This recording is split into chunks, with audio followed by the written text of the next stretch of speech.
Hello, my name is Jason, and my job on the sports desk this year was to stand in the studio with a camera and film the show for the content.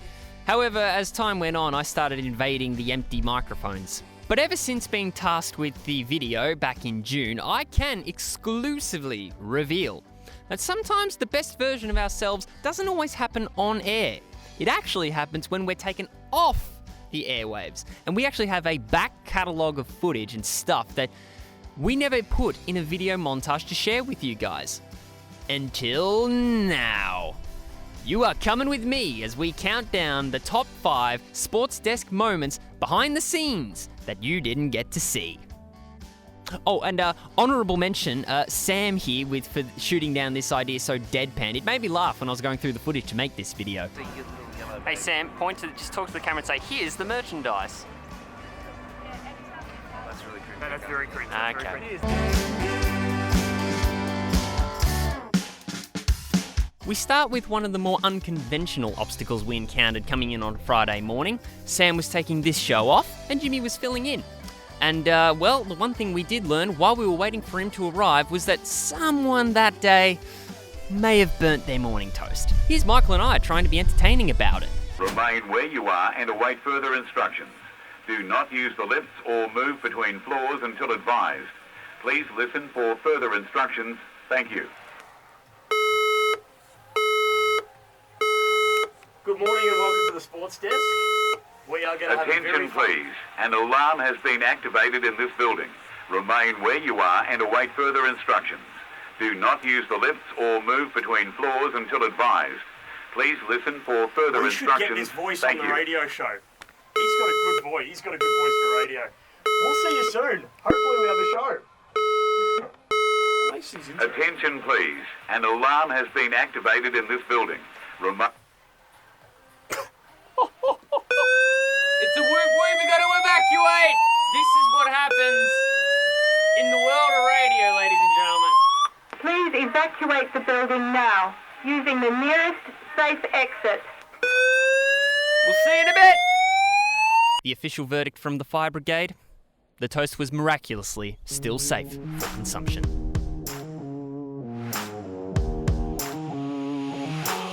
The Footy Festival is something that will appear a few more times on this list. We featured heaps of our adventures from the day in our grand final pre-game special. But did you know what the original plan was? The original plan was for us to do our intro inside the MCG. On Grand Final Parade Day, Sam and I booked for one of the famous group guided tours at the MCG. And a big shout out to John, by the way, the tour guide for that day. He was fantastic. He was great. The plan was we were going to get onto the ground. When the tour got to that point, we would get out on the ground and record our piece to camera and welcome you to our grand final special on the hallowed turf of the MCG. That was our plan. We were going to sneakily do it. However, there was a problem. There is a rule in place that we were told, stating tours are not allowed on the ground while the players are on field training. And at the first chance to go on the ground during a tour, Geelong were out training. So it was delayed to the end of the tour. When that came around, Sydney had started their session, which left us hastily piecing this together. It's grand final day. It's Geelong and Sydney, and what a massive day ahead on the Sports Desk live show. It should be blatantly obvious to everyone. That is unusable.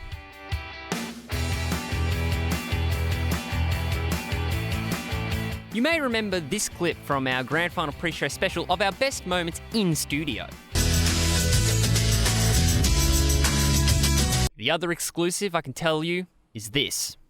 It is not, and I repeat not, an anomaly. As seen here, here,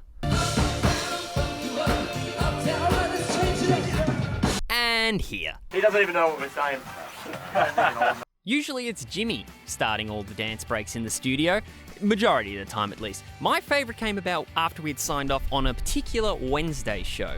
So what happened on this day is I did a show, solo, for the first half, and I was spending a lot of the music breaks playing a lot of the heavier stuff, a bit more rock and roll, maybe even a little bit of metal in there. And Jimmy joined in halfway through, and he was very insistent. He really, really wanted to sign off this show with Grant Perez's cover of the School of Rock song, Teacher's Pet.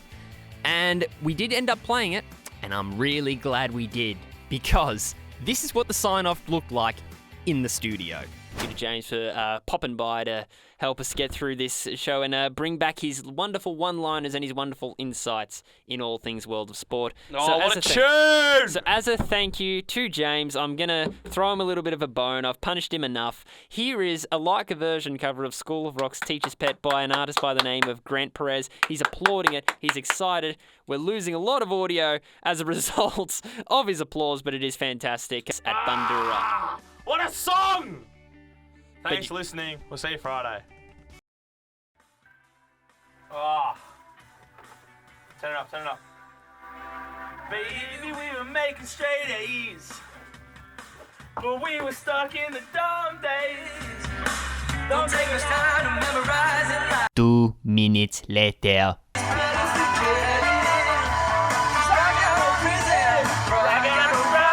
And that, friends, was his last exam. Bye, James. Bye.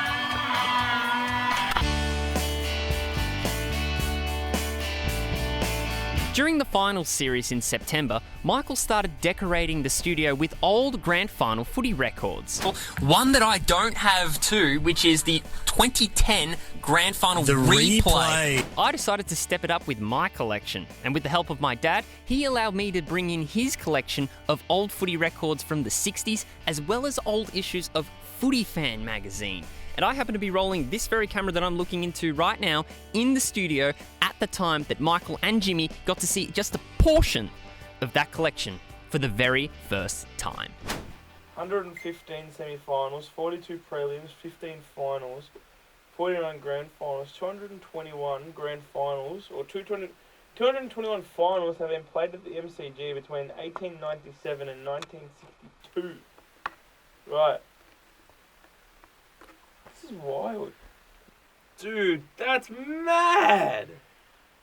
Look at this! Your dad's written into all this stuff. Yeah, I just showed the camera. He kicked 5. Yeah, Kevin Neal. Kevin Neal. D. Boltcock. D. Tunnington kicked 3. Alright, he's coming in. So everyone, Michael's about to now see the set. We're rolling right now. Oh, hello, welcome. Frank Walker from National Times. Dude, these are mad. I'm like, Me, look at this. It's Bobby Skilton. That's insane. these are, I've been looking through these last 10 minutes. These are crazy. The Fox, the Red Fox. Norm Smith. Jeez. 1966 record. Yeah. That would have to be worth a lot of money.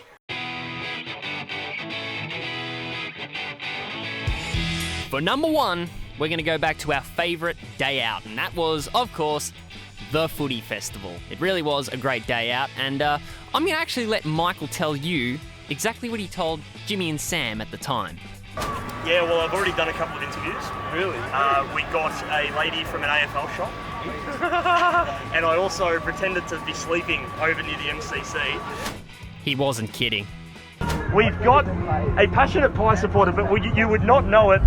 What is your tip, firstly, for the grand final, and just how hard has this week been for you? Devastated, actually. Like, I couldn't even get out of bed this morning, but I have to come in and work for these guys. So, yeah, absolutely devastated. I don't think I'll get over this for a very long time, but I'm on medication, so that's fine. Well, we're going to make a special edit right here, right now. This is 2023. You're looking into the camera. What do you want to say to the camera? Go Pies! There it is! There it is! Very good. You read the script perfectly. That an omen for next year? We'll see. Collingwood, 2023. That's terrifying. Oh, by the way, how did he go at the MCC, by the way? Oh, is it that time already? Oh. I'm in! Where's my ticket? Always next year, Michael. And that's our list. Thank you once again to everyone who had tuned into the Sports Desk throughout 2022. It's been one hell of a thrill ride covering the world of sport in 2022. and we hope you had a great holiday season and all the very best in the new year ahead.